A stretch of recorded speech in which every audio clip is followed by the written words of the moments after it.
This week's Uncommon highlight of the week brought to you by Uncommon Fit, providers of great lacrosse gear for folks, great clothing, custom clothing and apparel. The Uncommon Fit highlight of the week. Look at this. Zach Currier takes a look up at the, at the clock and realizes, hey, he knows that when this shot is taken, there's about 40 seconds left. So he knows I don't want to pick this ball up for 10 seconds until there's 30 seconds left so we can get a timeout and be able to run a play with the goalie pull Demiako, get the extra attacker, and not have to worry about any gap between the shot clock and the game clock. And it's 39 seconds left when he looks up and he sees a player coming. He's getting pressured by Ethan Walker, taps it behind the net, goes all the way around behind the net, and then goes back, taps it back the other direction to go the other way with the guy. It's unbelievable. You see guys do this, when there's like 3 or 4 seconds, they'll just stand there and not pick it up and look at the clock and wait till somebody comes after them. Or they'll just kind of tap it along for a bit. I don't know if I've ever seen somebody do this for 10 plus seconds to get this. It was great. And I mean, it even flummoxed the announcers for this game. They're saying, oh, he's going to have trouble getting the ball over center in time. It's like, no, the possession's never started. I think the confusing thing is that whoever's running the 30-second clock started the 30, because you have to reset it on the shot, right? So they did the right thing, they reset it, but there's another reset as soon as he picks it up, because that's when possession is established. If you don't pick the ball up, there's no possession. You're tapping it along like a hockey player, there's no possession. And Currier, no surprise. I mean, he's a Princeton guy, did, I think, engineering. He's a very smart lacrosse player in person, and he knows he can do this. And you have to be very confident in your skills too, because I'll tell you, it looks pretty bad if you're trying to do this and they just pick it up and go score. But this is a terrific play by Zach Currier, and they get the timeout and they get to go down and run a play. And I don't even remember if they scored when they set it up. I don't think they did.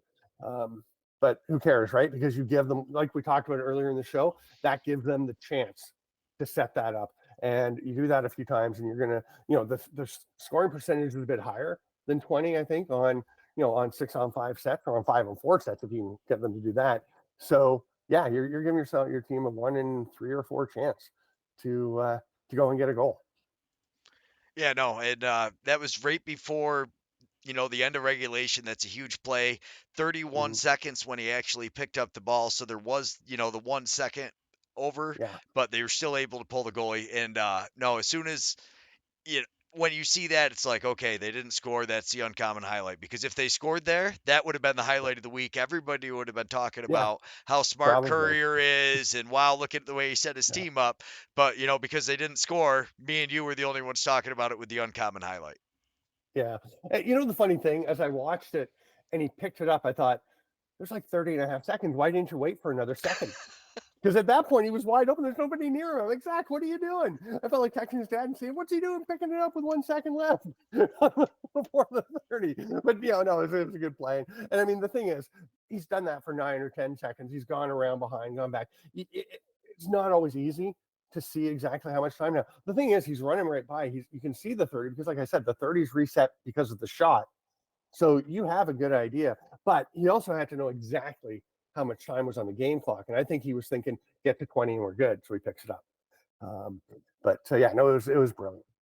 Yeah, no, it was because he actually, when he gets it in his stick, I was doing the frame by frame. It's 30.9 seconds. So Yeah. I mean, they gypped him out of 100 or a tenth of a second, but Yeah.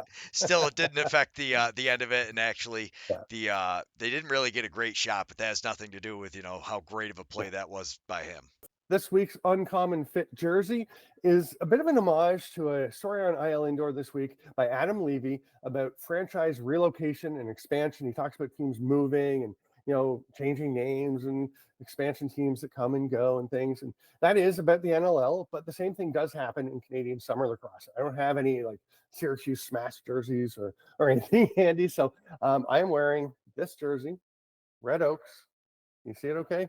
Tilt a little bit more. There we go. Lovely Red Oaks jersey. Do you know, Greg, pop quiz? Do you know who this is from? What town, what team? No idea. There you go. And a lot of people wouldn't, honestly. So this is a team that started I'll tell you, they are a cornerstone franchise in Canadian senior lacrosse. The second most man cups, I believe, of any franchise. They get the biggest crowds in the country. A have franchise. When we talk about the haves and the have-nots, since the early 1950s, when they started up and started winning, they've been the Timbermen, the Trailermen, the Mercuries, the Speedy Earns, the Pepsi Petes, the Don Buys, then the Lakers in the National Lacrosse Association Pro League, the Red Oaks, then the Lakers, then the Quakers, and since 1994, the Peterborough Lakers. They were the Peterborough Red Oaks from 1978 to 81. Red Oak Inn was the sponsor. It was the era of the shopping mall boom. There was a new shopping mall downtown Peterborough. It's called Peterborough Square. And I was a teenager when that thing opened, or just preteen, I guess, when that opened. And it was a huge. I guess it was earlier, but the Red Oak Inn was a hotel that was in the mall. It was at the one end of the mall, and it was like a pretty fancy place, for folks coming in from out of town. And they sponsored the team that had been the Lakers for 5 years, Peterborough Red Oaks, and these were the jerseys. And yeah, it was pretty cool. That's now we've got one more play we're going to look at, and this one, it's a strange one, and it's a play that takes place over the course of about 20 minutes in real time, because the end of the first half, Saskatchewan is leading Georgia 4-0. Astonishing that you can shut out Georgia for 30 minutes. And I remember thinking, it's getting close to halftime, and Saskatchewan's up 4-0. They've come in from their game the night before where they lost to New York and they had to travel. And, the announcers have talked about, I think the sideline reporter was talking about how they'd only had about 3 hours of sleep. And then they had to get on the plane and they get here, and they got very little sleep, very little rest. They had to do the best they could for recovery. And I remember thinking, if you go into the second half up 4-0, you are probably in a fair bit of trouble. I think Georgia's going to come back and win this game, because all that travel stuff is harder in the second half, because the first half you come, you're focused, you're doing everything you can. You come, you do your warm up, you got a nice long warm up, and you get going and you can be ready to go and you can play the first half, and then you have to go and sit for 12 minutes, or it's around 12 minutes between halves, right? It is really, really hard to come out physically and mentally and emotionally in the second half and play the same way. And I thought that was I thought Georgia was probably going to come back and win this game, but you kind of pull for a team that's in that travel situation and it worked so hard. And then I thought, wow, you're going to give Zach Mans a penalty here. 5-6 seconds left. He drives to the net, takes a shot, tries to jump out of the way of Brett Dobson. Goes out, makes sure he avoids the post, avoids the goalie, jumps wide around it. Like, you can see his body language, his steps, his whole body is pulling himself away.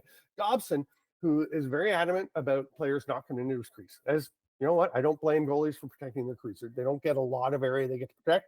I don't blame them. Dylan Ward is the same way. It's like, they'll be like, don't come in my crease. I don't care. I don't care if I came out and made contact. But Dobson comes out and makes contact. I mean, there's no question. You watch this one, and it's Dobson that initiates the contact. And I saw the hand go up from the referee, and I thought, oh, he's giving Dobson a penalty? Because it didn't even occur to me they could give fans a penalty. There's no way, right? And I thought, that's pretty soft goalie on the penalty, really. And then I see that it's on Mans. I'm like, oh, come on. And you see the replay and you think, there is absolutely zero way that's a penalty. And the thing is, like, and I talked about this in my musings this week on IL Indoor, that, players go in at halftime and the coaches talk to them about what they've done and what they should have done. You did this and you did that. Those three reps are in there and they're saying, why'd you call that on Mans? He dove 2 feet to the side to try and miss the guy. So we come out for the second half, and I'm thinking, oh, poor Saskatchewan. They've had all this travel stuff, and now they go on the penalty kill for the second half, and then it's 36 seconds in, I think they make the call. Adam Wiedemann holding the stick, and the funny thing is, we don't actually see it on the screen as the play gets going in the second half, but you can see the stick of Saskatchewan player is on the turf, and Wiedemann standing there nearby. And I have no idea if he grabbed the stick, if he just kind of brushed it and the player dropped it, who knows. But honestly, something was going to get called there in that first possession. That's, people ask officials and that if there are makeup calls in the game, and they, if they're still reffing, they may say, no. Of course there are. you're human. If you're reffing a game and you screw up a call, you're going to try and balance that out, even if it's not consciously. You're going to be,